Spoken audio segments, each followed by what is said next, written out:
That's right, motherfuckers. I'm doing another one. And I've already dropped an F-bomb. Jesus. Anyways, I know it's been a minute. My life, if you can imagine being thrown into a washing machine and shuffled around and, handling all hats of being a dad, a father, a husband, studio owner, producing, mixing, you know, stem burning, bastard, recording, producer, the whole shebang. I'm doing it all and still trying to keep my ribbons going on. Well, I gotta say, you guys have definitely sent me out some cool ones. This is from my friend Scott. Sent me out this one that I'm gonna get done, and I thought I would show you these two. These are the ones that I always mention about that you can get it from Sweetwater. They're 99 bucks. And all, I didn't even realize it. Everybody asked me, like, how much does my cost? It doesn't matter if I'm re-ribboning a Kohl's, a Buyer 160, an RCA, unless there's something crazy going on. It's usually $250 a mic. And I include shipping and insurance back to you. Now, if it's like a Kohl's, maybe a little bit more expensive because those are, insurance could be up to $1,200. So, okay, maybe that. But for the most part, you buy these mics from Sweetwater. First, you contact me, and then I give you my P.O. box. If you're in the actually, not even if you're in the United States, but if you are in the United States, it's free shipping from Sweetwater, usually to me. And people buy these for 99 bucks. It's a 250 upgrade. And then if you're within the United States, I will send this back to you, insuring the mic for 100 and insuring the 250 that you paid me, and I'll cover the shipping back to you. So that's the 250, which is going to cover. Then also, if you unwrap this mic when it looks like this finally, and let's say the first day you plug it in and you have phantom power and you blow it, or just, it doesn't even matter how you blew the ribbon, as long as you didn't run it over in your car and you're sending me a back of pieces, it's $30 to have it re-ribboned, and you cover the shipping. And that's like forever as I'm holding the mic. And I have my own ribbon mic company, which I'll be opening up soon. But if you have these mics with me, we've already built up a repertoire, and you've got one from me, you can use it fearlessly. I believe in the ribbon that much that I'm putting in there. It's really resilient, very much like a Royer. Use it on, just short of putting it into a kick drum. It's going to be covered by me. So once you get the mic, send it to me, and then you're going to get this one back. That's right. This is a OGMC style. It's going to be my new way of doing these. A little bit of work, but you'll get this $99 mic, and then it will turn into, honestly, it sounds like a $1,200 mic. Usually AEA R84s are the closest one. They have the big bodies and big sound. And I have friends that have R84s that use these, prefer them. So once again, that's just part of the deal. But this one was sent in to me. These aren't for sale. Like, sometimes I have these, but these are technically people that have sent in, like I mentioned, and I'm just showing you how I'm re-ribbing them. This one isn't for sale. These are, people own these already. So let me get these out of the way. Let me put the OGMC back. And like I said, most ribbons, I put in my description a list of stuff for you to check out. So these are Cascades, which I always mention are one of my favorite ribbons. Even though, let's see, I have it here. I've already put all my stuff kind of aside. Hold on. Where is it at? Oh, there it is. Almost every Chinese mic I get has this transducer where the ribbon sits in. Cascades, MXLs, almost every single Chinese company. And I mean Chinese, which Cascade, I don't believe this company is anymore, and they're called Pinnacle. I'm pretty positive these are all getting made in China. And even though, to me, this is a perfect storm of a great sounding ribbon mic, the only thing that's always lacking is the ribbon.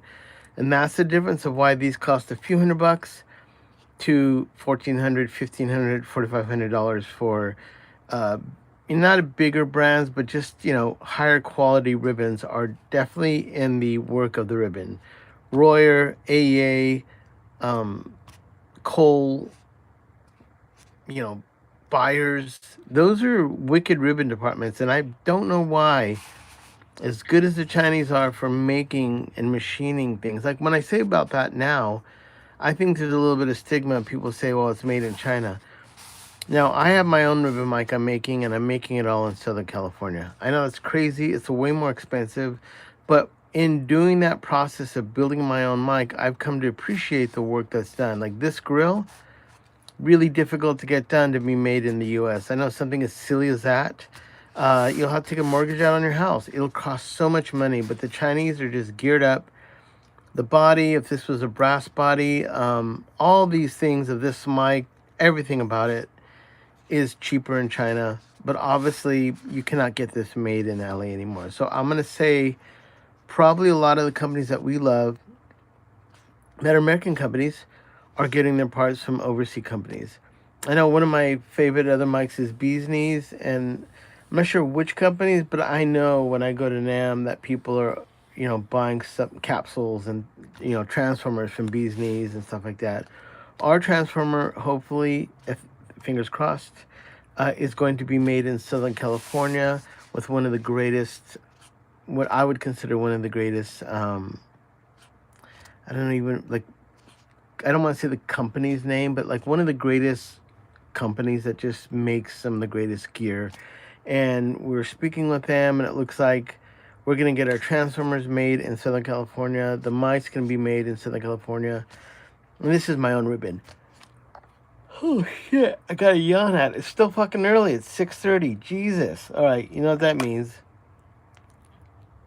Pellegrino Spike with pure cane sugar cherry soda. I know that's illegal in some states, but I'm going to do it.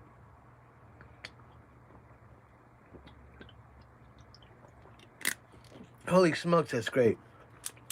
All right, so we're going to re-ribbon this mic today. And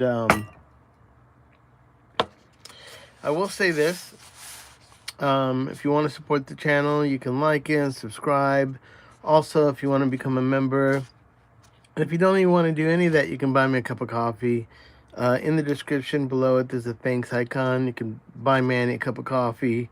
Oh yeah, Bee's Knees, right? Of course. One of the greatest companies. That family is a hardcore family. I mean, they do everything in-house, and I have a wish list of some mics I want to get from them as well. And that, but on the subject of building mics and how hard it is now to do it, so I'm building my own ribbon microphone. It's getting all done in Southern California. I think maybe only the magnets will have to be sourced out. If I can't get them sourced in the U.S., of course, they'll be from Japan. Not Japan, China. And obviously the foil I use is some of it comes from Europe, some of it comes from Japan, so that will have to be imported. But beyond that, getting a mic made is pretty crazy, So this mic right here is one of my favorite mics. There's a lot of these in the world. And the vibe of these is always great. Everybody's always like, "Oh, it's a Fathead," and they retail still. Like a pair is like $600, $700, $900. They still cost a lot, especially if they have a Lundell transformer. But the only thing I will say, this is a great or was a great company. They're not anymore. They're called Pinnacle now. These are still technically Chinese mics, and even though this is a perfect storm like the MXLs, the ribbons, God knows why, are just always to me the factor of why these mics can't sound as good. Now, don't get me wrong, if you put this up on a drum set, I have plenty of people that are like, "Dude, Cascades are my favorite mics on the drums." Yeah, they are, because they're just made well. But when you put a great ribbon in it, then you start getting like, holy shit, what am I really hearing? When you compress it, the top end, the tightness of the drums, it won't sound boomy. It's just another animal. And also, when I put a ribbon in these mics, it's usually about 3 to 5 dBs louder. And the whole thing would be like, well, how does that make sense when you're not doing the transformer? Well, the reason is, though, you can't see it, but there's 2 magnets in there, and the ribbon is going in the middle of the magnets. Because I'm assuming the the tolerance level of the gap. That's where the ribbon sits between the two magnets. I think the magnets, whenever I measure these mics out, they're always different. And one of the reasons I think is the inconsistency of the transducer. I don't know if these are CNC machine, if these are cut by hand. Whatever the factor is, that gap shrinks and gets bigger, shrinks. It just depends. Every mic is different. Now, that doesn't happen at Royer. That doesn't happen at AEA. That doesn't happen at Kohl's, and it doesn't happen at Buyers. So that being said, now you're talking about all the Chinese mics, which are all way inconsistent. For these to be mass produced, and if they're making these 1,000 at a time, whatever the number is, they have to put a ribbon in there that's going to fit, and they don't have to fuck with it. And they just, like, let's say the gap is 5 millimeters, just throw a 4 millimeter ribbon in it. It's still going to work. It's going to be fine. But the difference is almost a millimeter of the ribbon being closer to the magnet. Because I measure every mic and get the ribbon right in there, I'm putting a Royer corrugated resilient ribbon closer to the magnet. So this is going to be able to take guitar sounds, drum sounds, small amp, a bass guitar. So much more you can get out of the ribbon, but that's the difference. So when people say, well, what exactly, just the ribbon? Well, the ribbon is what separates the boys from the girls, or the boys from the girls, boys from the men, and the girls from the women. It's all about just the quality of the ribbon. And that's why you pay, $1,400 for, at that point, an optimum microphone that's going to give you exactly what you're getting. And that would be an AEA R84, which is $1,200 to $1,400, maybe on the used market, $900. But whatever the case is, these are $150, $200, $300, $400, wherever you find them. And I think the Lundau transformer, if this one had one, would be the difference in price. So yeah, huge difference. And what I'm going to do to this mic for Buddy is that he's paying me $250. I'm going to change the ribbon. It's going to sound 3 to 5 dBs more. You're going to get better mids and highs, a tighter low end. It'll become a world-class ribbon mic for, a few $100. So then if the argument is, well, Manny, if you buy this mic and then you do it, that you're still about $400, maybe $500. Well, that's true, but there are no ribbon mics that are that great in that price range. You can get Fathead, you can get Golden Age, you can get Pinnacles. Same issue, the ribbons, doesn't matter. But if you get the Royers, which are like $500, $600, $700, now you're getting kind of there, but then you do have the Royer sound, and it's different than a lollipop because of the sound and the air that goes around the ribbon. I personally think these are more open and realistic sound for sure. And hold on a second.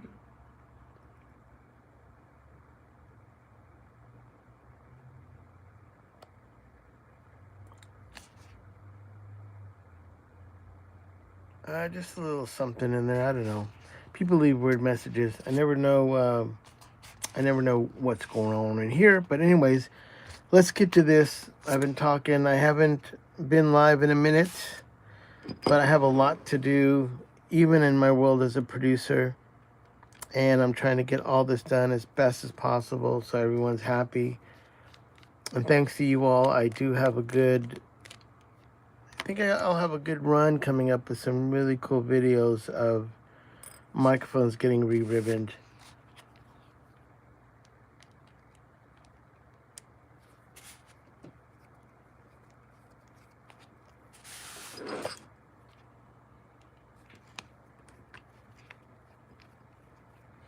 Thanks, Jason, for piping in.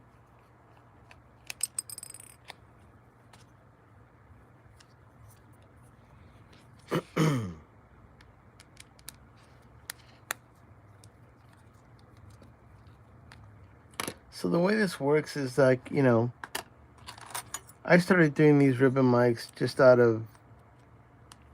was during the pandemic. And I just decided I'll give you my influence. There's a guy named Ulf, ULF. He has a YouTube channel called Hobo Rec, like a hobo bum, HOBO, and then REC, like recording, Hobo Rec. And he had a video that says how to make a ribbon mic, and it fucking blew my mind. I'd never thought in my life, like, ribbon mic, and because Steve Albini showed me how to record, that's all when I was recording I was using were ribbon mics. And so I watched his channel, blown away, started buying foil and messing around with it. And before I even thought about just the basic necessities of making a ribbon mic, I loved Beyer mics, so a Beyer 160. So I was interested in a double ribbon. So I wanted to know what that ribbon looked like. And I could not find anything on it on the internet. And finally I found some stuff, but never ever how to replace ribbon in a Beyer 160. Those have two ribbons. Basically the worst mic to ever start doing re-ribboning on. And I started with that mic. So I corrugated my own ribbons for that, which was insane. And I started replacing, in Los Angeles, I'm a local producer, my friends Beyer 160s. I've done 160s for Mr. Rubin, who's now in the Foo Fighters. At the time when I did his 160s, he was in 9 Inch Nails and playing with Danny Elfman from Oingo Boingo. And then Justin Medell Johnson, I did his 160, and he was in Beck, St. Vincent, and he's a producer of Paramore, really legit cat. And so I started that way, doing 160s everywhere. There's a few punk producers locally, I did them. And as I started doing them, I realized that every mic I did was kind of knocked out of the ballpark sonically. They always, even Justin, I didn't know it at the time, but when he had, when I took my 160 back to him, he had another 160, which is stock set up, and he did a quick A/B of what I had done, and he just said my re-ribboning of the 160 kind of blew away his stock 160. So I know whenever I have it, I got it. Whatever the ribbon whisper is, I guess I believe I got that sixth sense of doing it, but also nothing against my own skill set. I'm a producer. I've got ATCs, I've got Wally Hutter Neves, regular Neves, Cytex, which are Steve Albini's favorite. And, you know, so I cut my teeth using great gear. So when I do this ribbon mic and I go to test it, I'm testing on some of the best equipment you can buy. And I think that's the biggest difference than some guy that has a little miniature Mackie board and some Mackie speakers. I'm not saying there's nothing against that. Or he has a UA system and he's checking it on his UA system, which is fine. But there is a difference when you're cranking stuff out through a ATCs, Neves, and your playback system is a inward connections playback system, which is one of the best, you know, I think. So yeah, it's fucking crazy on how you can tell if a mic is good or bad. And that's kind of been my thing. You know what I'm saying, man? Yeah, I've been lucky enough to not only be a producer for the last 30 years. Steve Albini showed me how to record, but I'm an artist. And so I have a passion for the art, just like most of you. And I want things to sound good, just like most of you. And this is a really weird niche that I've gone into doing ribbon mics, because now locally in Los Angeles, I even had a buddy just write me today, and he wants to get some coals done, and I'm like, all right, I'll do it, bring it down. So you can just drive over and drop off your coals and I'll get them done for you. So that's a luxury that is a good luxury living in Los Angeles, of that always happening. Now these screens are strictly to keep the ribbon inside the transducer, and the reason is because usually these are not the ribbons are kind of fucked up. This one actually doesn't look too bad. So now here's another argument. So if this ribbon doesn't look too bad, why would you want me to do them then? Well, because that ribbon definitely is probably 1.8. Maybe if it's a 2.5, that corrugation looks way different than the corrugation I'm going to do on that. And also, I know for a fact, during sound pressure, guitars, or heavy drums, that ribbon is not going to last. And the ribbons that I do and I corrugate are going to really kick ass. And that's the difference. And I'm using high-grade aluminum to whatever this is used. I've had these mics come in, and this, even though that looks silver, it's a little dull, but not great. These are completely rusted out. It's weird, like there's some kind of chemical reaction of the aluminum not being pure, or whatever it is they're using. Maybe it's not aluminum. I have no idea, except it starts to look kind of fucked up and weird. It almost has like a suntan in the middle. But some of that is from when these are sent out and the foam in the microphones in their shipping, the foam lets off a chemical that kind of rots out the metal in the ribbon. I know that's weird. I didn't make the mic, but a lot of, mostly, which mics always come like that? Navies. I've had some Cascades that have come like that. MXLs early on used to always come like that, but now, like I showed you that one earlier, it's completely wrapped up and sealed, and that's so that the foam in the packaging doesn't give off a chemical that basically is acidic or acidy and kind of eats metal, which is scary. And when you get a Royer mic or you get an A mic, they're covered in velvet, and these have some kind of like, there's just reasons you spend more money. That's just the honest truth. All right. So this ribbon, this one looks pretty good, but when we get done with it, it's going to be better.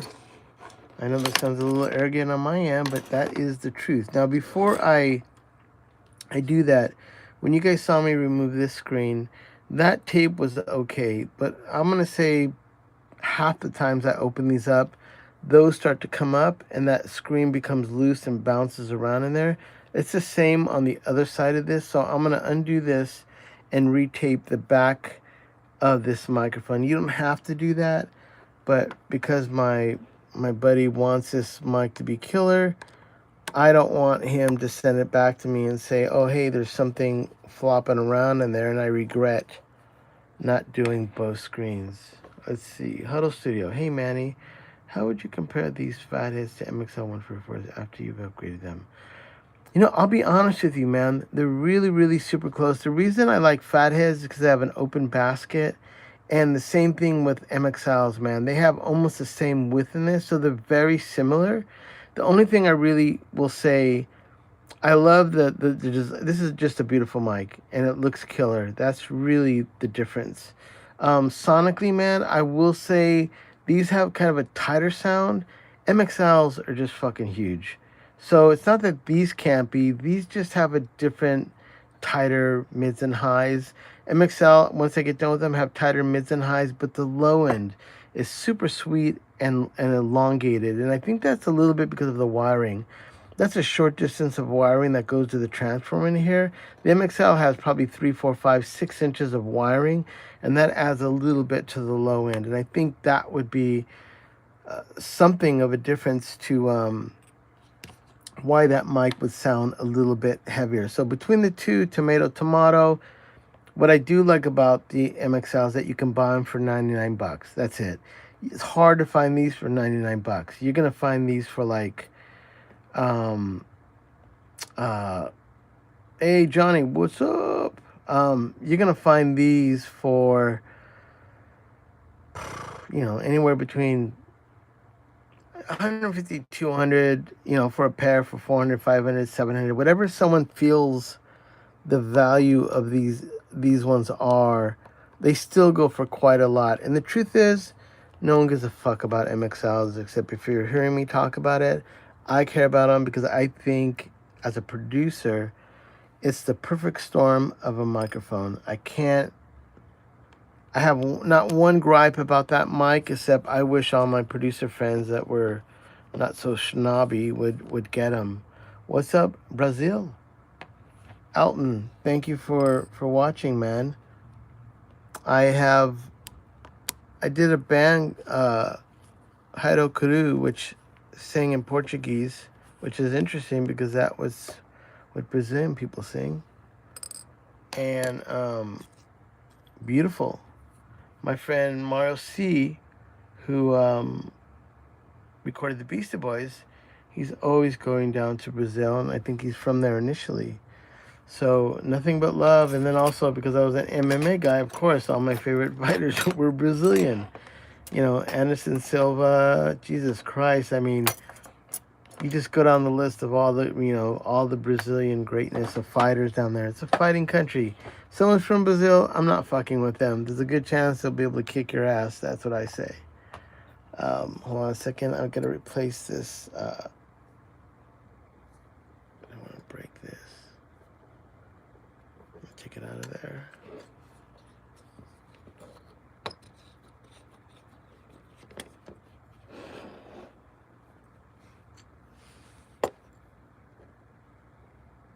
All right.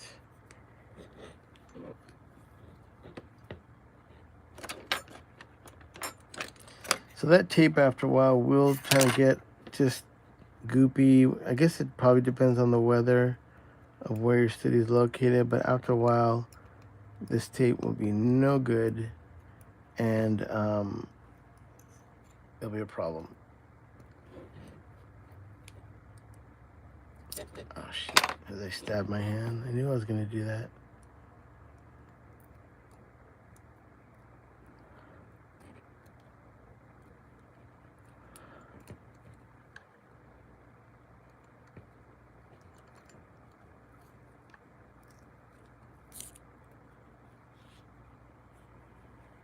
I'll iron those out later.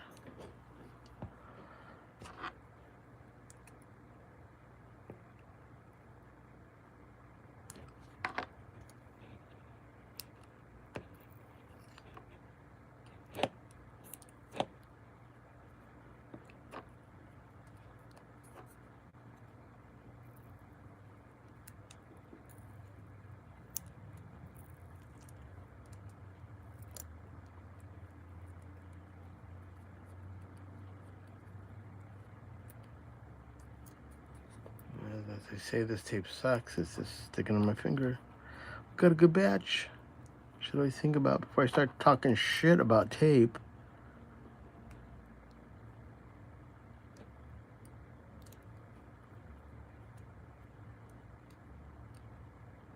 Come on, get off my tools.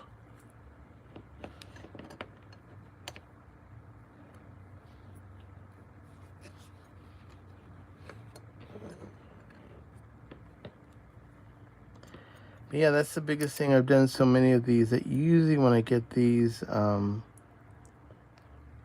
tape is about to come off.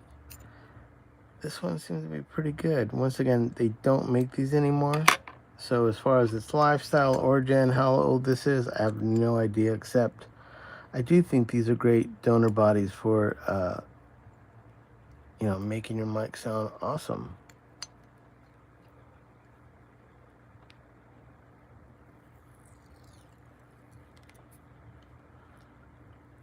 That's what I mean too, is like once the tape is released, there's really no adhesive anymore on it. It's like got one shot. And it's, you know, if it was like duct tape or gaffer's tape, sometimes when that comes off, you still got a little bit of traction to keep it sticking. When those tapes are done, that's it.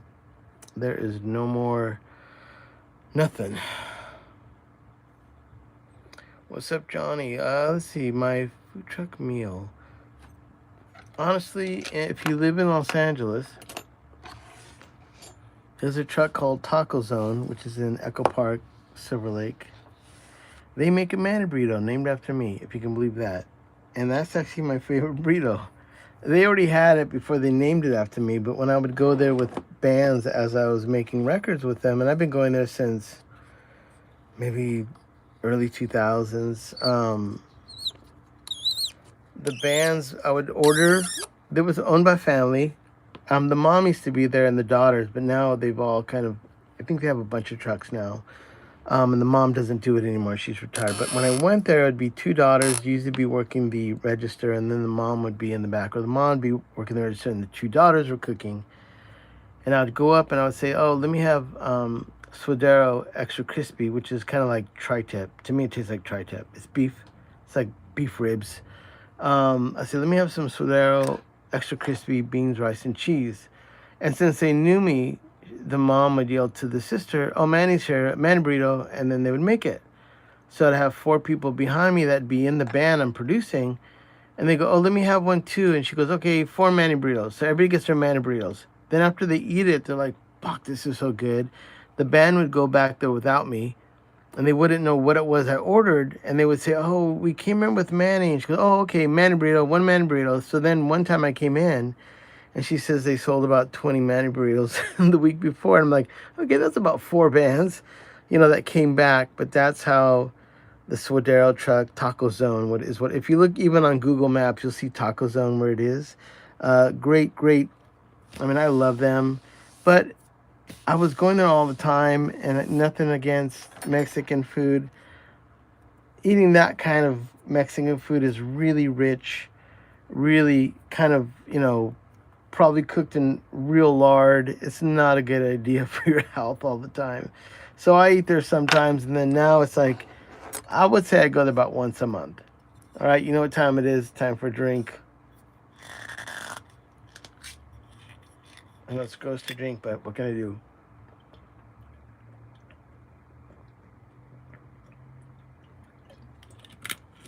If you're tuning in, this is a ribbon mic. If I blow on it, that's how it works. And that vibrates. There's a positive cable here, and there's a negative in the back. Negative is here, positive is here. The magnets, or the ribbon, moves with sound waves. That turns into electricity, which goes down to a transformer, and that goes to your microphone. And ribbon mics are the OGs. They've been made since the 1930s, hand in hand with probably tube mics. But this technology is kind of like caveman. It's just a ribbon, a magnet, wire, a transformer, and there you go. I love these mics because not only are they simplistic in how they're made, but for now computer recording, they've turned out to be the most amazing tool you can have in your toolbox, which is a ribbon mic. So I have some ribbons. I love them. Here's one that just came in, if you can believe it. Boy. Manny style. I got a 160. And this is going to be for my studio. So I love ribbons. I love all style. All right. So let's get to it now. Let's see if I can do this in due time. I'm 32 minutes into it. I can't do one of these ranting and ravings tonight. I got so much to do. I have other ribbon mics I've got to finish up and get into the mail ASAP. I have one mix due for a band. I have another band coming in tomorrow for 2 full days of tracking. The artist is called Michael Lemo. If you ever follow Norm's Rare Guitars on Instagram or even YouTube, they have the sickest guitar players. They're always going in there from like Slash to like Joe Bonamassa. I mean, all the Foo Fighter guys go in there. Just Tom Petty was, God rest his soul, was famous for going in there all the time. He loved Norm. And so my friend Michael Lemo is the manager there, but he's also one of the wickedest fucking musicians I know. And we got lost in the shuffle. It's in the bottom. Well, that's why I did that. Let's get this out. So Michael's coming in tomorrow to track a full length, which is, for me, pretty fucking cool. I love Michael's music, and I just did his last singles. So if you follow him on Instagram, you can follow him under Michael Lemo, and then look him up on Norm's Rare Guitars. And if you look up on YouTube, he just released a new single I did on his YouTube channel, and the song's called Shark Attack. So if you look up Michael Lemo, Shark Attack, you're going to see Manny's production right there. And I'm actually on the solo. I'm playing guitar, if you can imagine that. I'm having the weirdest time with these screws. These are a little bit different. All right, hold on a second.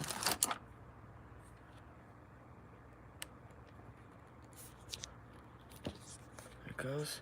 So yeah, check out Michael Lemo. Add him on YouTube. The new single, Shark Attack, that's me on guitar. I produced his record. He doesn't need me to play guitar. He's fucking so sick. But I'm honored. And so he's coming in for 2 days.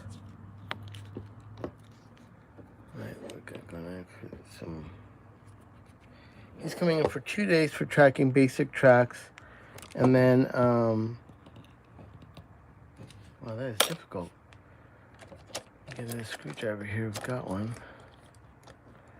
But for me personally, in my life, existing, I love producing. So with Michael coming in, for me, that means tomorrow I've got a full tracking day, which I'm excited about. Well, this thing is just, that thing is just frozen inside there. Holy cows, what are we gonna do? It's just fucking dug in.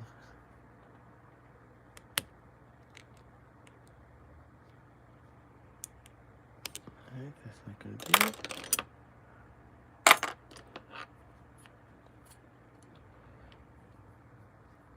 That is just so tight.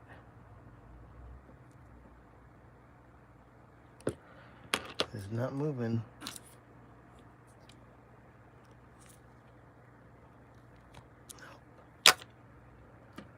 Let's just go down the screwdrivers. Hold on. Jesus. Not what I expected today. No siree. That is not gonna work. That is not gonna work.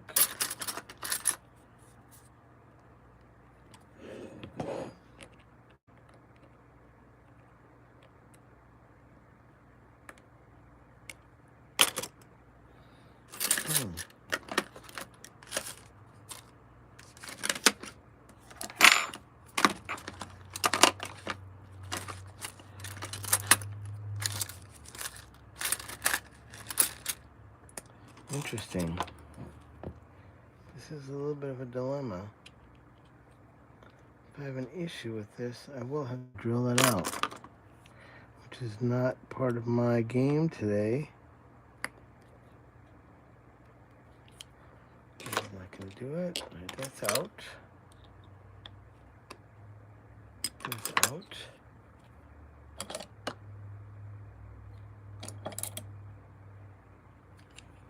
That's too big. That's too big.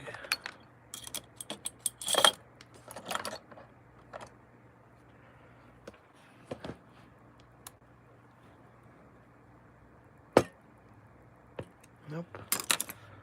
Wild. Wild, wild, wild.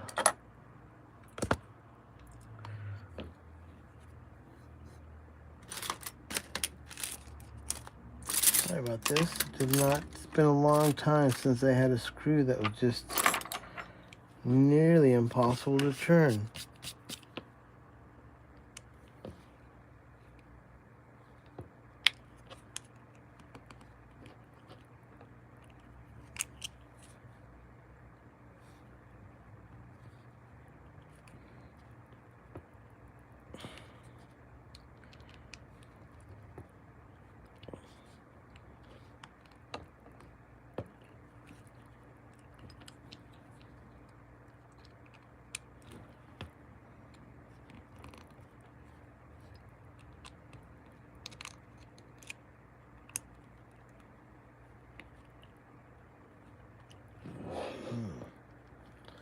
That is crazy. I got jars of metal below here. This is just completely... And I don't know if that lock, that paint, maybe sealed it up in there. I'm not sure. But we do have an option here of maybe moving this. Hold on.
That didn't do anything. That did 0. Jesus.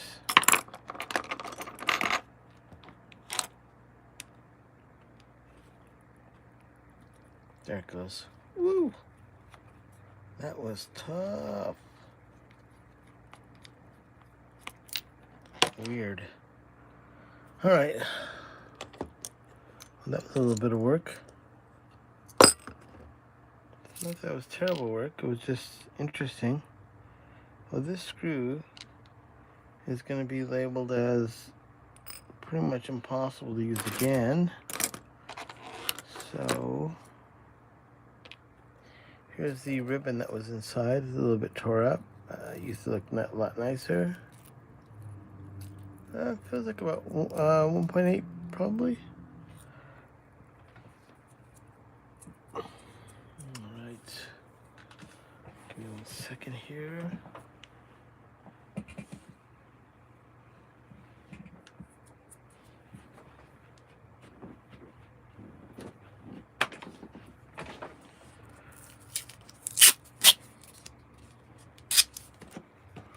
Have a bunch of metal all over my board from that.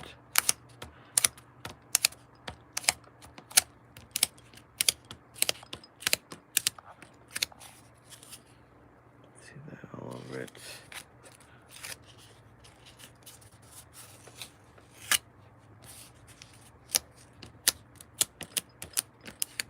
All right. So got to come up with a solution for that missing screw, which I will get my little bag of tricks here and see what I got.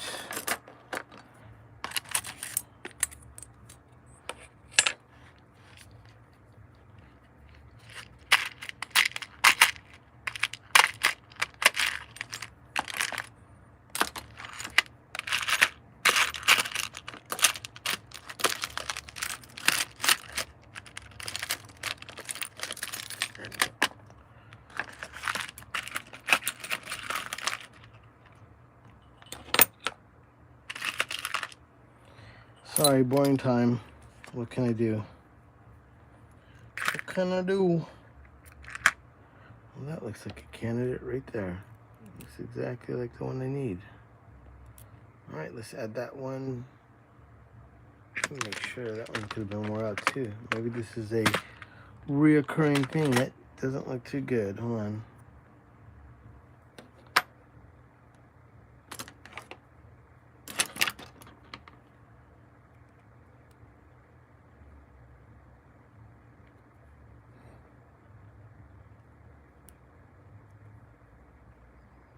That feels good.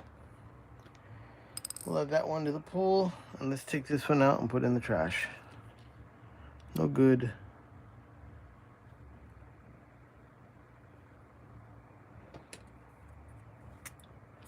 All right, everything else back in the workbox.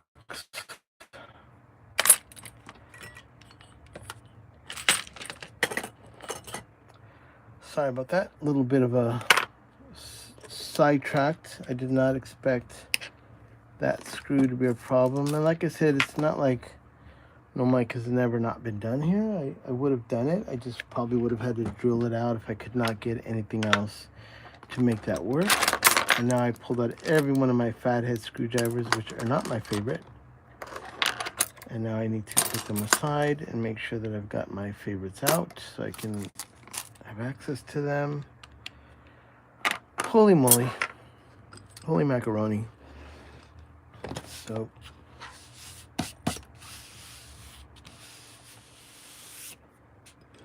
still got little pieces of metal there, but fuck it. Fuck it, brah. Alright. So let's do this now. Now what we need to figure out now is the gap. I remember I was kind of impressed by these, like that gap of some of these. I got a Fathead that was like almost, oh god, 6.3 millimeters, which is same as a coal. And then I don't remember the serial number on this one, but we'll just see what this one's going to come out to be.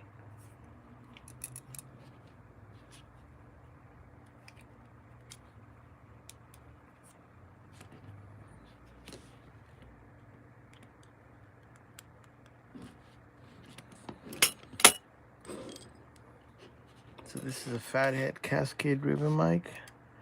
I'm gonna see what the gap is. Woo.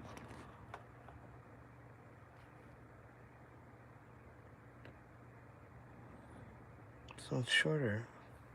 About 540. That's still pretty big.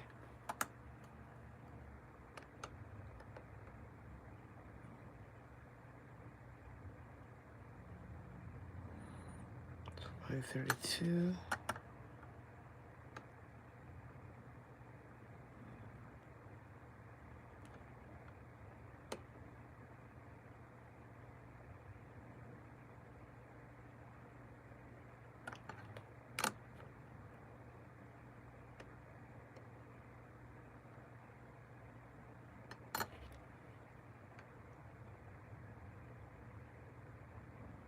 So 523,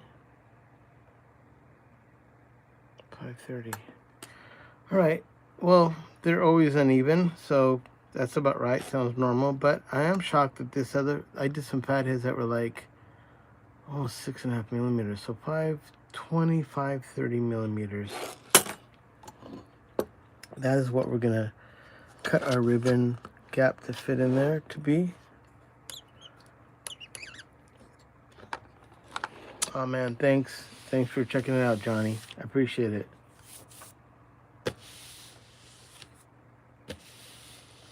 Now, Johnny, is this the Johnny with the wonderful green mics? Is that the same Johnny that I'm talking to?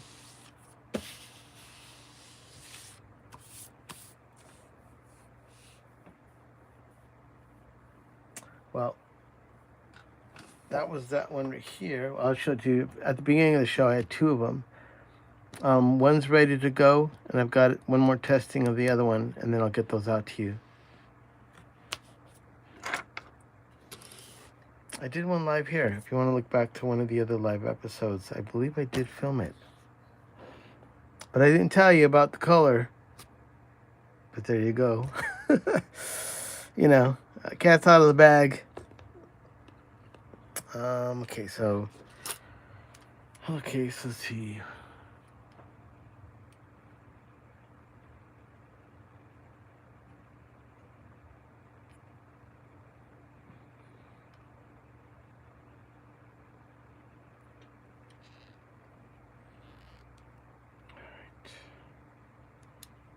But thanks for tuning in, Johnny, man. I appreciate it. I do appreciate you getting those mics for me. And yeah, that's the surprise. You got some greenies. The whole story was this. Johnny's a good dude, and I wanted to surprise him, so I made his mic into 2 green meanies, 2 green Godzillas. And he just was just like, dude. I was like, oh my God. And I was like, hold tight. And he just could not hold tight. I said, look it. I painted them, let them dry, and I showed him the picture, and he's like, oh, shit. So anyways, that's the whole story of Johnny. Johnny's super pumped to get the mics. He didn't think they were going to be green meanies, but I made him green meanies for him because he was a cool cat. He's got a cool studio. And anyways, I just wanted to get him back to you, man. I'm just trying to get back at you in a good way. Let's do a cheers to you, Johnny. Thank you so much, dude.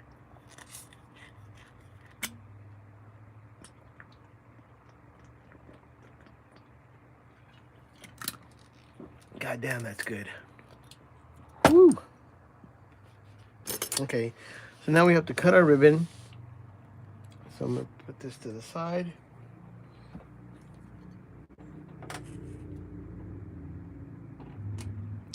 This Cascade is from my friend Scott Gribble.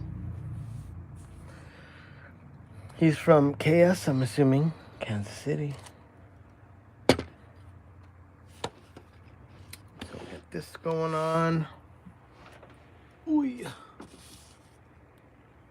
We have, so all the ribbon mics that you see come in this, not in this paper, I put them in this paper, but it's foil and it's sandwiched between 2 pieces of paper so you can handle it. If I didn't have this foil, it would stick to my hand and probably rip up and do a million pieces, and I'd be unhappy because these are like $100 a piece. So it is expensive to get the foil action going on. Let me just make sure that I'm really clear. I've got no little metal particles. Oh, you know what I need to do, which I noticed. There's a little something in the magnets, and I got to clean those. That's what I didn't do. So I'm using 91% alcohol because when I use 99%, it doesn't last that long. It evaporates so fast, and I do need a little bit of wiggle room because that's what holds the ribbon down. And the alcohol dries up purely, doesn't leave any residue. But when I use 99%, man, it dries up so fast that by the time I'm installing the ribbon and I do one side, it's already dried up on the other side, and it just becomes a little bit more problematic for re-ribboning. I do want a little bit of room. I have all these extra Q-tips. I'm just kind of putting them to the side, and they're strictly for, let's see. Let's get that.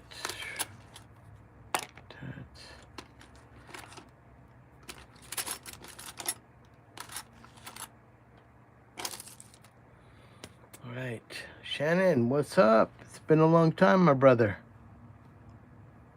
Yeah, thanks for tuning in. All right, so I'm gonna clean this because I noticed there was the magnets obviously draw metal and anything that's loose. Yeah, there's a little piece of wire there. Hold on. Good. I'm glad I did that. That is not good. You just have to clean everything because that little thin piece of wire would have been a nightmare. And also when I put the new tape on it, just one more thing of, I know the tape's gonna sit well with it.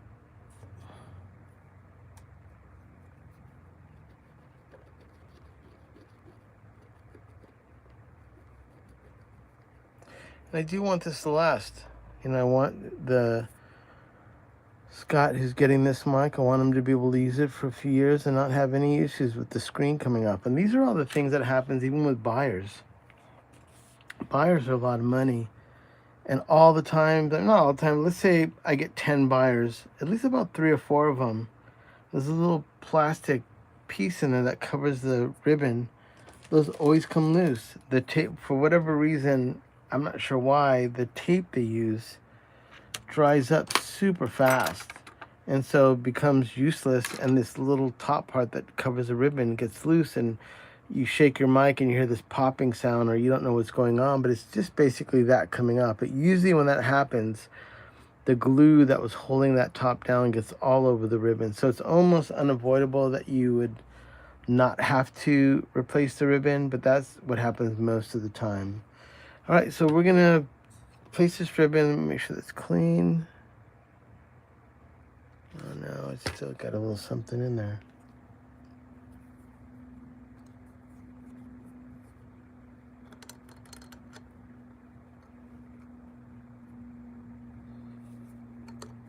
All right, that'll do. That'll do.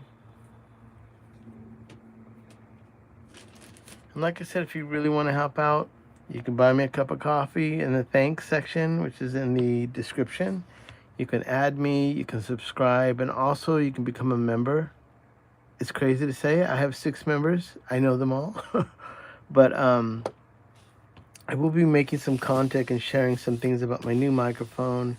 I have definitely a good handful of videos that are going to be coming up that I'm just going to do for the people that are members. And those people are always piping in. They're always buying me cups of coffee. They definitely support me. And honestly, you know, in this day and age as an artist, I'm coming in here doing this, and it's just, I love to do this. I could be doing this without you guys, but I just think it's cool to hear some questions, interactions, what people are doing. And then also I get to share kind of what's going on in my life. You know, I have some, like I mentioned about Michael Lemo's new single that just came out a few days ago. I produced it. It's called Shark Attack. Look up Michael Lemo. He's also on Instagram on Norm's Rare Guitars and Michael Lemo's music. Super amazing artist. But yeah, things like that make me really happy, and that's what I live for. Besides a good cup of coffee in the morning. and my YouTube friends helping me out. And I know I'm not one of those normal YouTube kind of talking head guys. I've done a lot of stuff like that. I worked for Produce Like a Pro for a few years, and I still have some really cool stuff coming up of some interviews that I'm going to be doing. But for right now, this is my iPhone up on my work desk. This desk is in the middle of my studio. All this stuff goes into a Pelican case. I fold up this table, which is actually a ironing board table. I went to a thrift store and bought a wooden top to it because ironing boards have a cool fold-up thing and they're really thin profile. I wanted a table like that, but I couldn't find one. So I just went and got a board from the center part of a table, screwed it onto a ironing board, and I have my work table that I fold away, and soldering iron and everything else goes into Pelican cases, and when I do repairs, I bring it all out. So it is cool because it is mobile. I could take it home and do it, but I like doing it here because I have my studio here, and I got my speakers, and I just could turn around and finish up most of the mics that I'm doing. So I'm going to cut this ribbon now, and we're going to install it in the mic. I need my pin. I've messed up my area.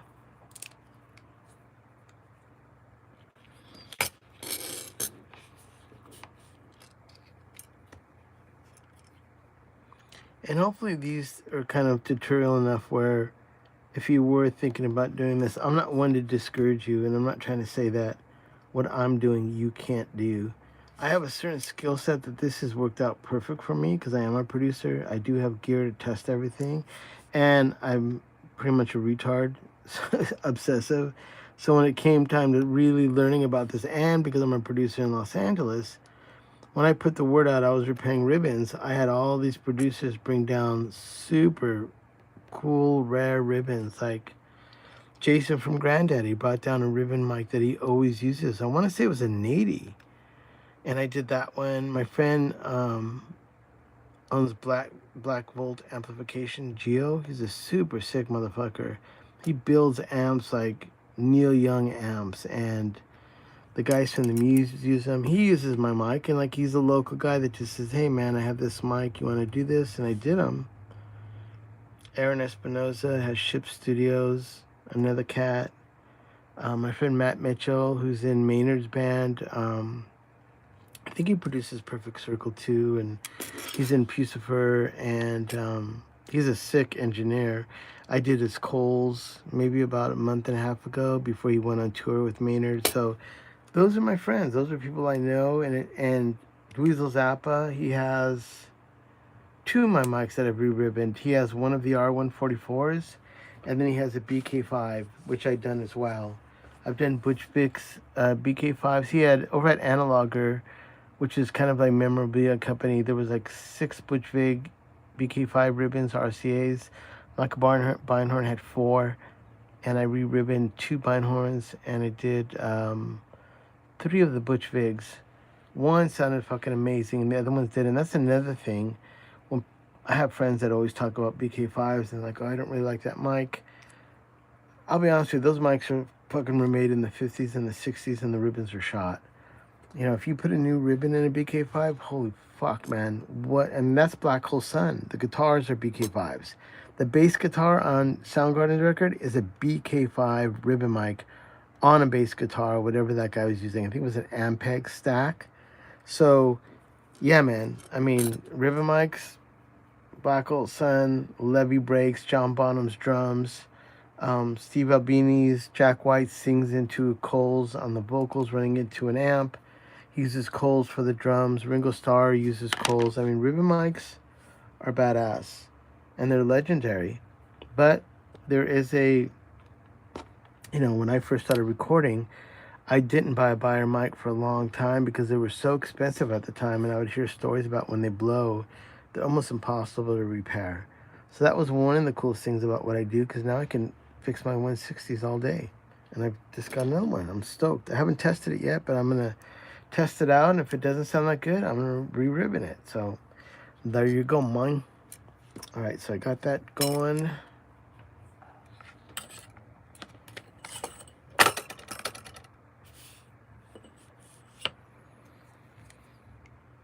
Holy moly. I'm really doing this.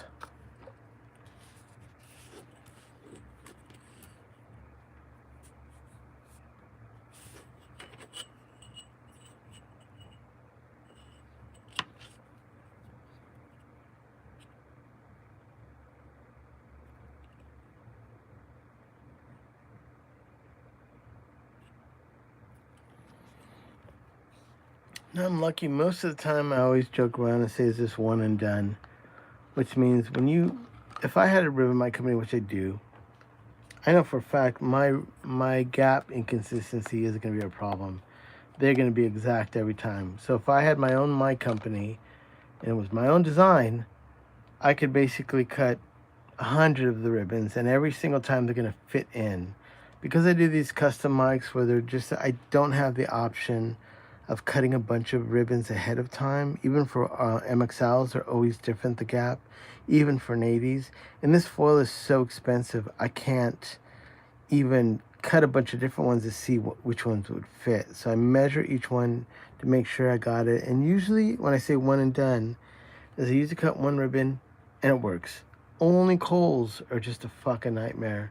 And that ribbon's so thin that I end up having to cut like 6 for every. But the coolest thing is I can use them again, but it's still nerve-wracking because those mics are really difficult to work on.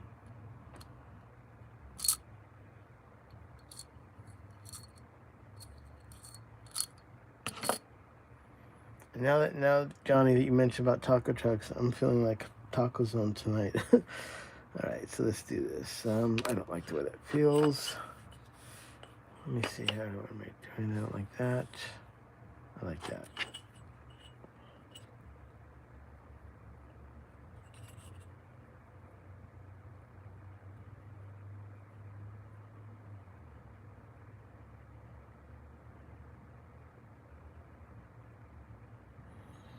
Sorry I didn't ask. How are you guys' weekend? I went to the movie, which I haven't done in a long time. I haven't had one day off. I got sick a few days, but that's no fun. But I actually went with my wife to the movies. I went to go see Nobody. It was fucking pretty good. I saw the first one. When I told my wife about it, she's like, oh yeah, let's go see it. So we did, and it was fucking entertaining. And that's all I wanted, is to be entertained. Forget about ribbons, forget about music, forget about everything.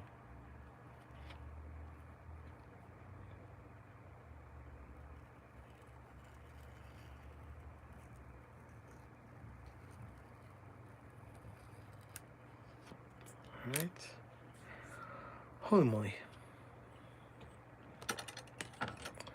And this is the part that always drives me crazy, is separating this. Oh, someone was calling, that's what it was.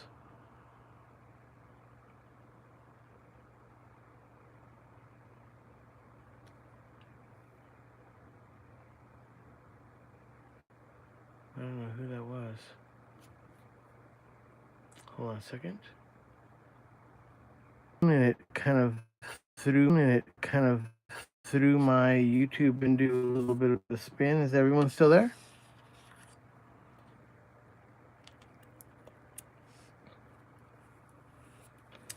All right, so just don't ruin this. It's still a good sheet. Wait. All right, now we're gonna corrugate it.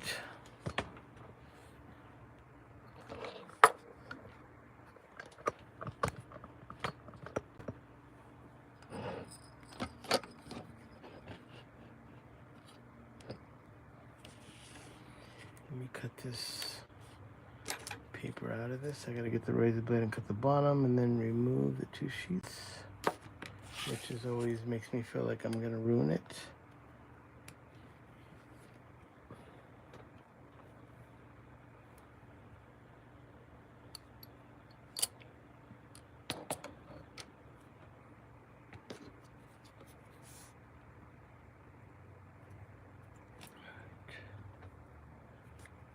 Come on, motherfucker.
Okay, don't break. Do not break. Do not tear, do not rip. To stay together. Oy. This is a corrugating unit that you can get online. They're cheap, maybe 12 bucks, 15 bucks. But I put new gears in it, which I like, and I'm kind of, kind of addicted to this one. I like the way it sounds, so I just use this one. I have to, within the next month, make one. And I'm not excited about that because that means I got to take that one apart. I really like it, but I should be good. Okay. Let's get this back into action for work. Let me light my light game on. Alright, my light game is good. Let's put this motherfucking mic up here.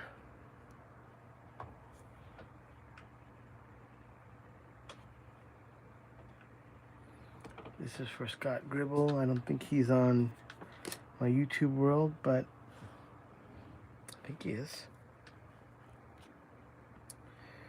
Okay, oh, we got to stretch the ribbon, which is mandatory.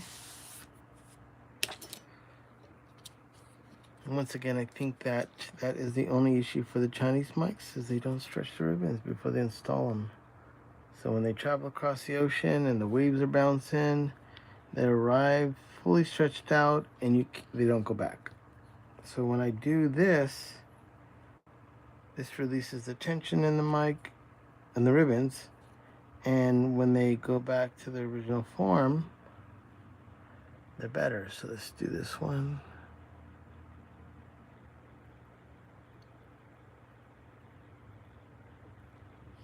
All right, we like that. Good.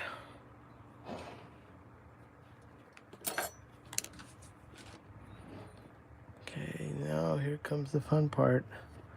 Let's don't fuck it up. First, let me get a drink.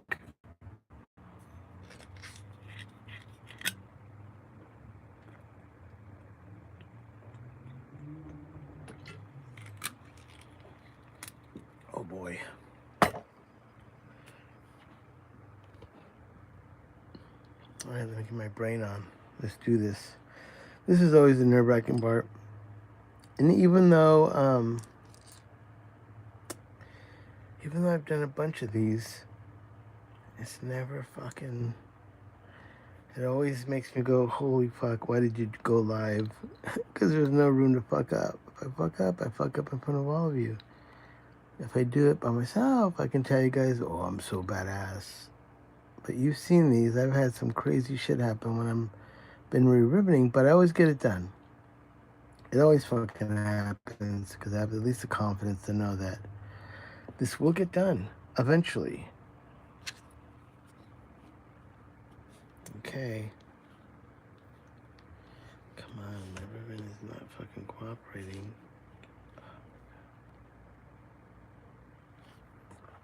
All right.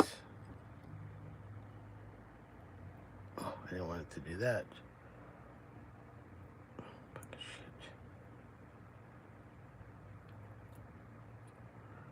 Come on. Holy cows, Batman. I'm just talking and blowing this out of my hand. Gotta get my fucking game on. Come on. Oh shit, that was not what I wanted either. The alcohol already dried up.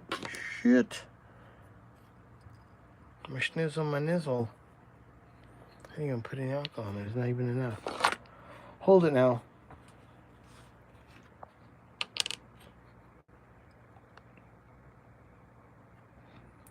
Right. Let's get some real alcohol power in here. Like some Casadoras with a shot of squirt. That's what I'm saying. I haven't had a drink since 2008. That's what I'm saying right there. It's nice not to have a hangover, honestly. But I am 59. So it isn't like I didn't have my fun. I did. until I started throwing up blood.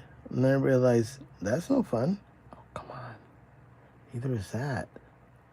Holy shit. Come on. Oh.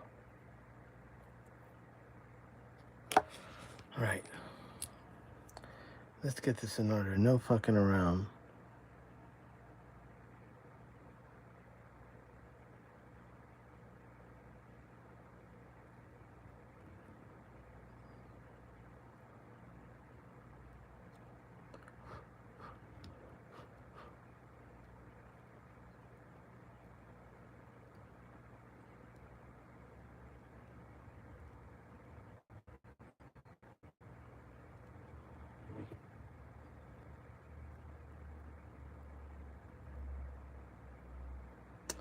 New Q-tip. Need to get that.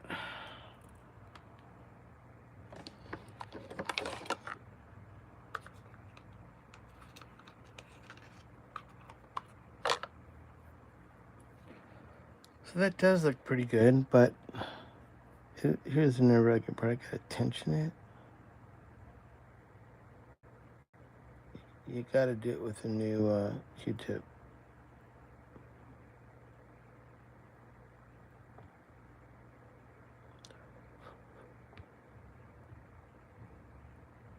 Let me see if that's in the center.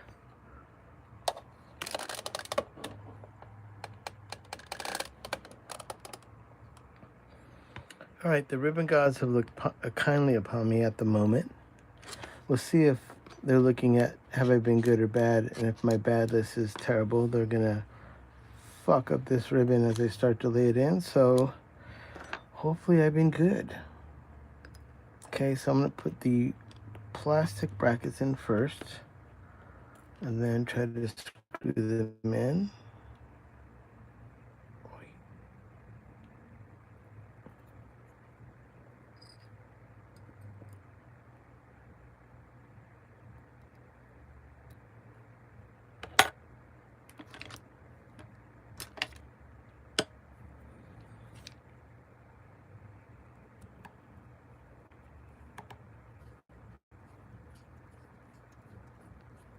I'm not going to tighten it all the way, just to hold it down.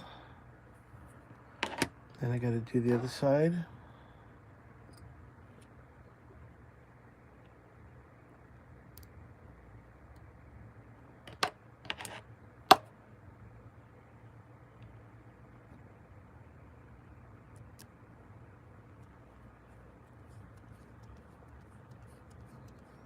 Now this one I'll tighten down tight, and then I'll do the other one. I'll just do them both a little bit at a time because I don't want the plastic to buckle.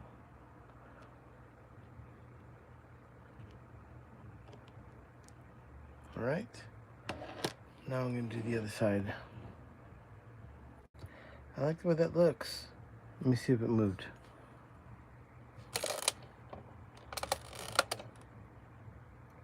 Looks good.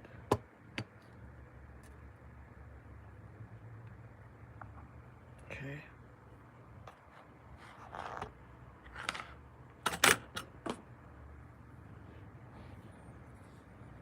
Holy moly, this never becomes, like, for me, never boring.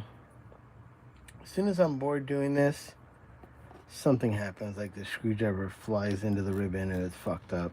So I just gotta always be on point, always be frosty, always be alert, don't fuck it up. Wait. Schnizzle my nizzle.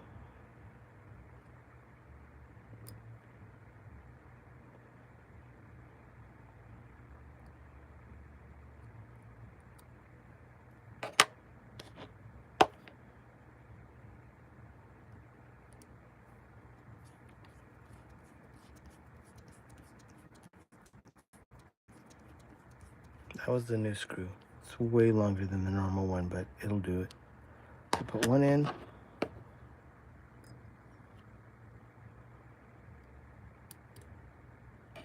That felt good.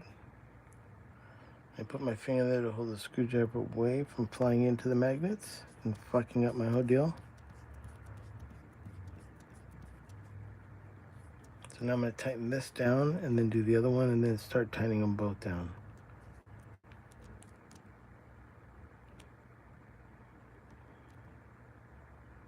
All right. Holy moly.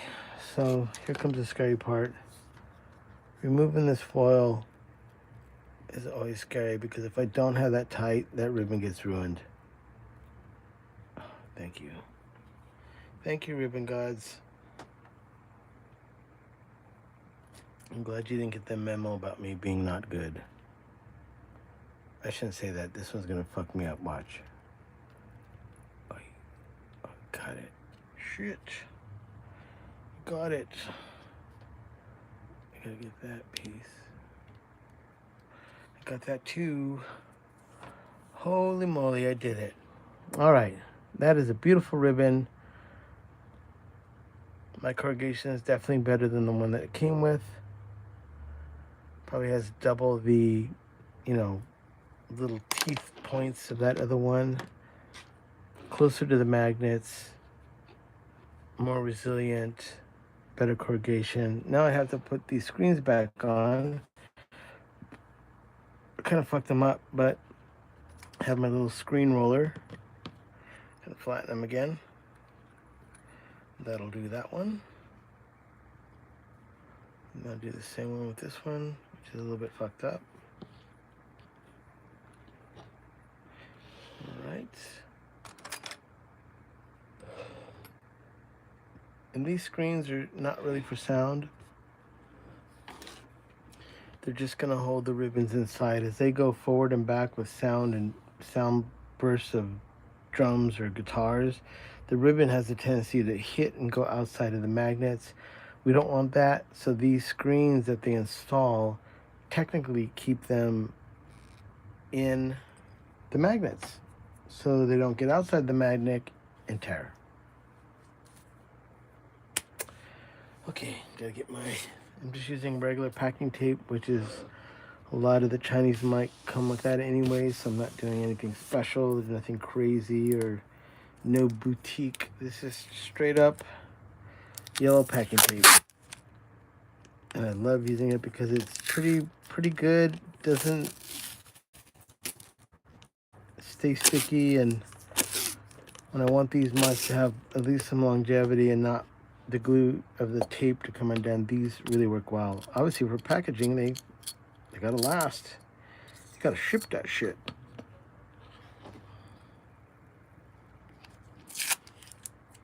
Also, I'm 59.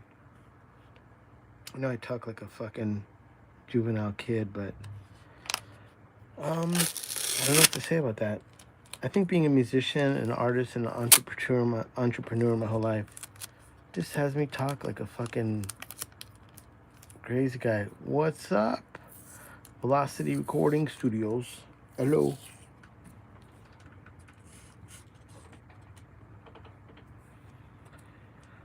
While you're coming in on a Cascade, I just finished up re-ribboning. Looks pretty fucking tight.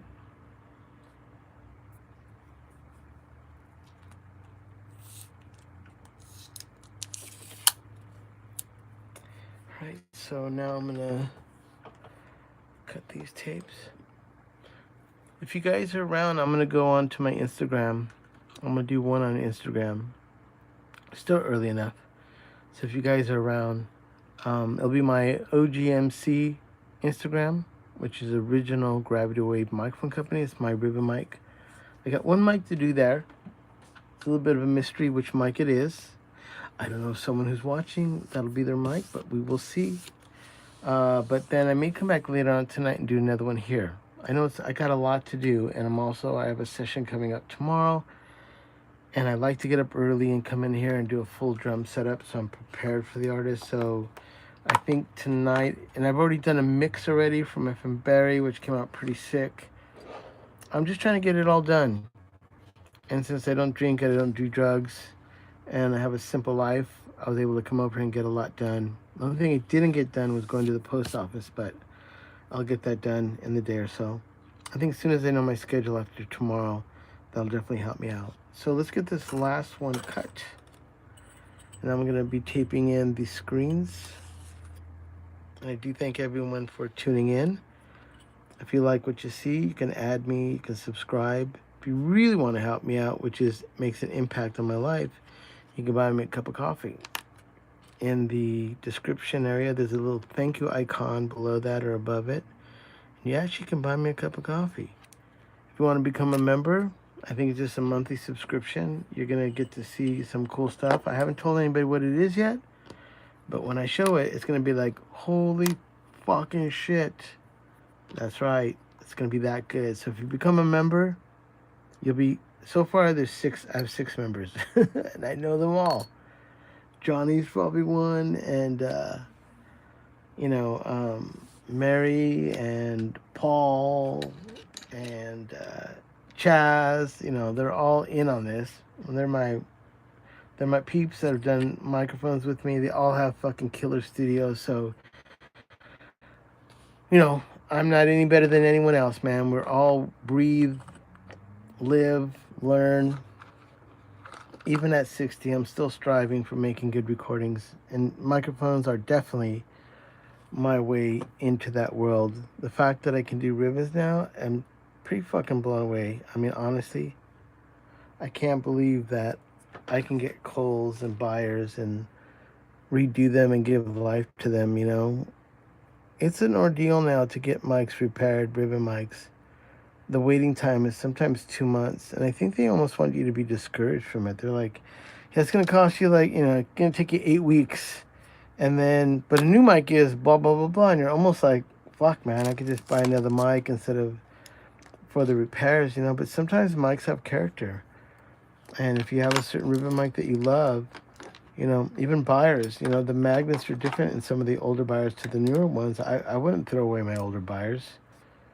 I would totally, keep them and try to use them again. I'm looking for my tweezers, my favorite tweezers. There they are.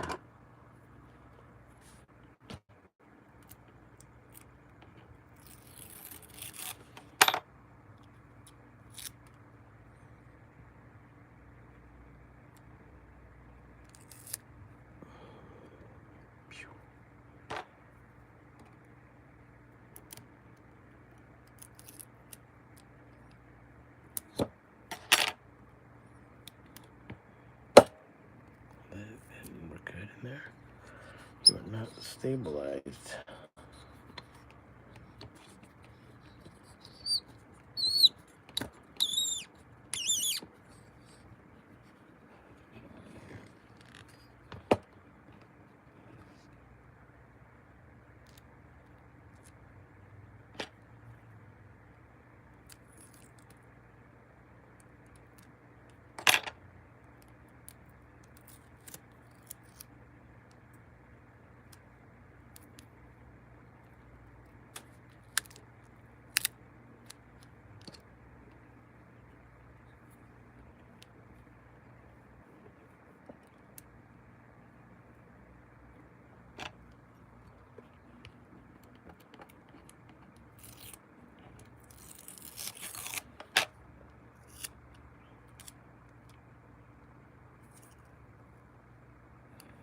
Yeah, man, multi-pattern ribbons. The mic I'm making is going to be a hypercardioid ribbon, kind of like a Bio 160.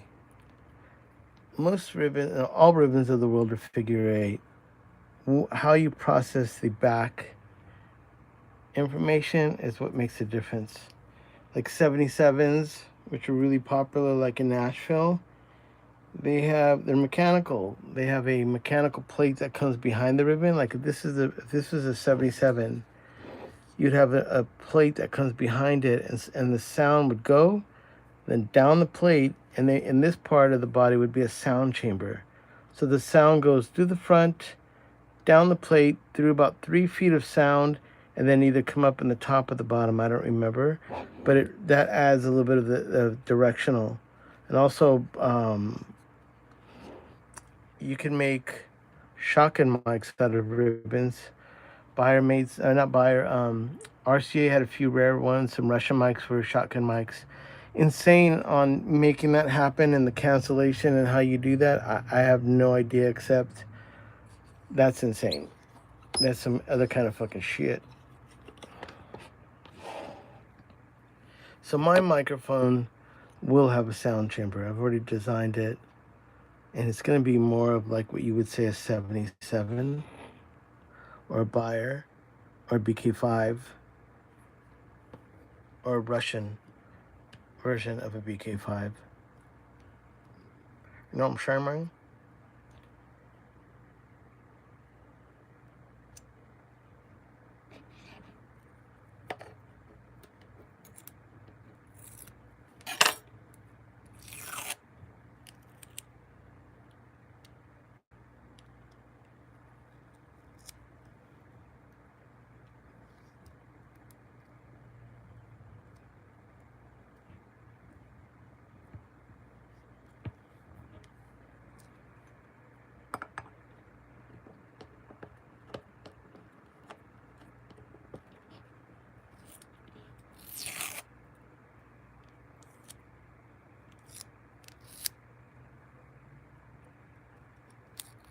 And after every mic I do have to test them, so this may not be the last time I see the inside of this mic. If it doesn't sound good or there's something weird about it, I have to come back in and do it again. So it's part of the deal.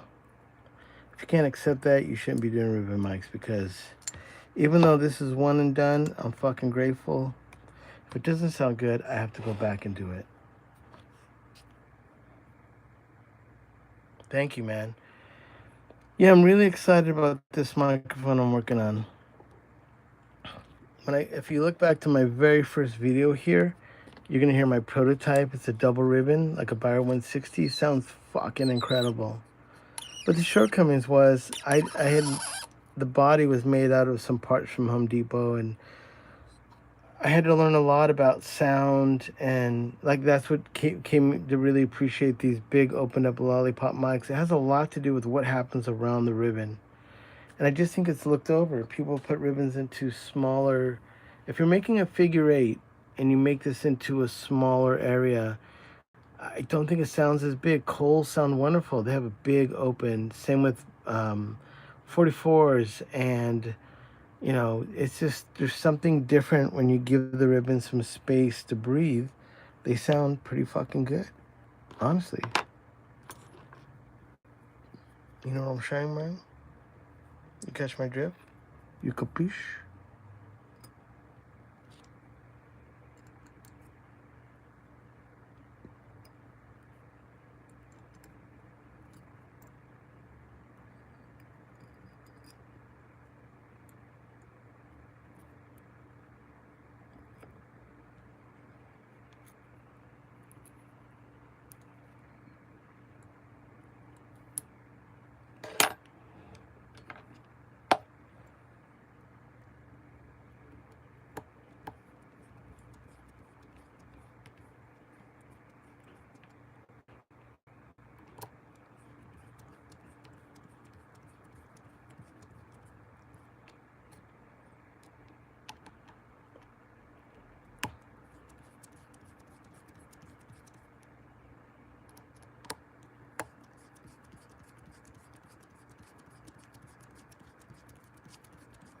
So yeah, if you go back to my first video, you'll hear me playing guitar into the first ribbon mic I ever made, and it was fucking unreal.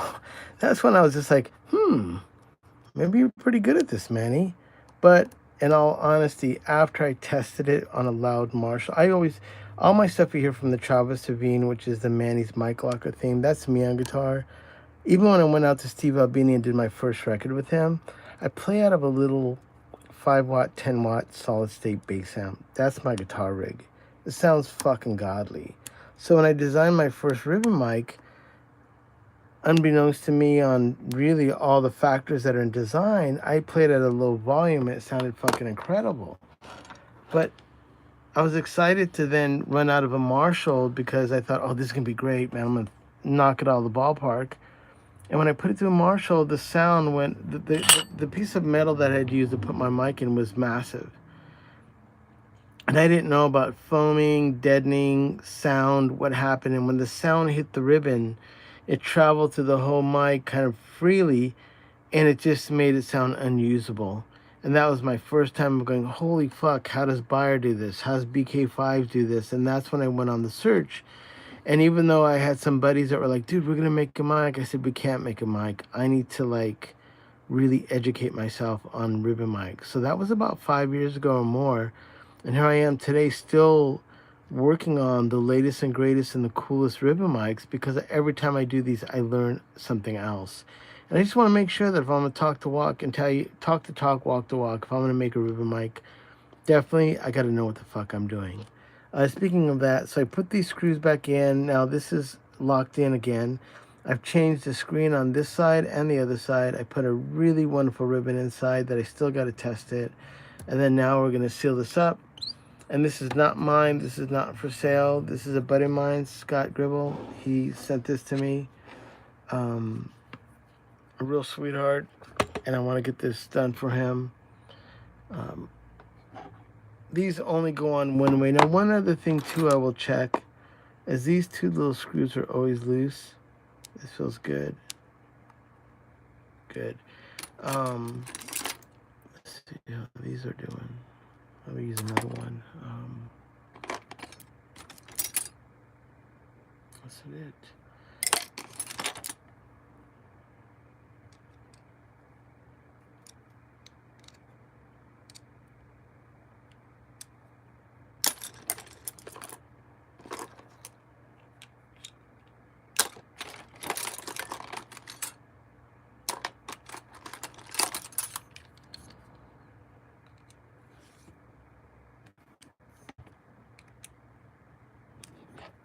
That was loose.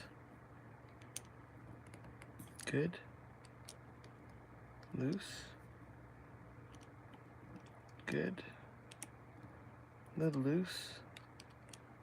A little loose. Good. All right. This one looks pretty great. As they say in France, fucking great.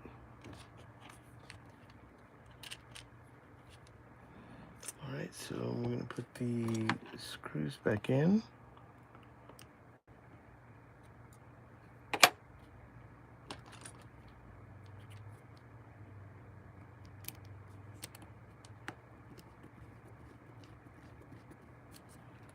I won't put it in all the way because sometimes when you lock those in, the last screw does not go in good. So you got to have some wiggle room for these motherfucking grills.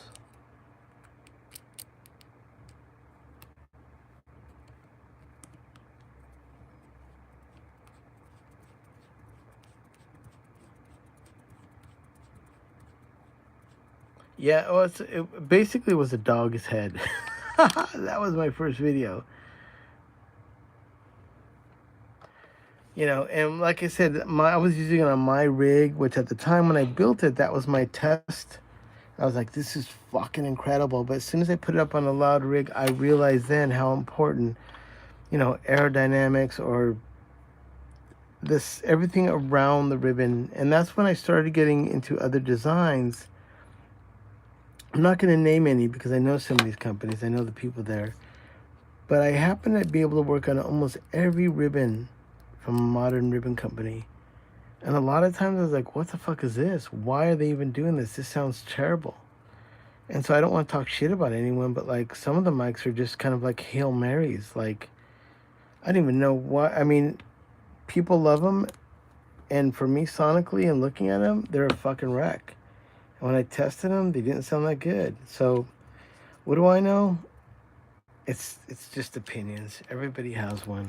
It's like snare drums, you know, Ludwig, Gretsch, you know, every drummer has a, you know, what they think. But with drummers, man, it's like the same thing. It's like their touch and the way their hands hit the drum have everything to do with this. And Neil Peart drums on moving pictures, I listen to those drums. They're not the biggest sounding drums, but they sound fucking huge.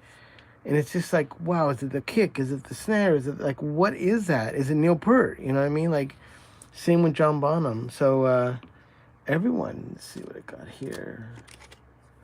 We have one sticker left. That's right. That's right, motherfucking Scott Gribble. You're getting one fucking on your, I'm tagging your motherfucking mic.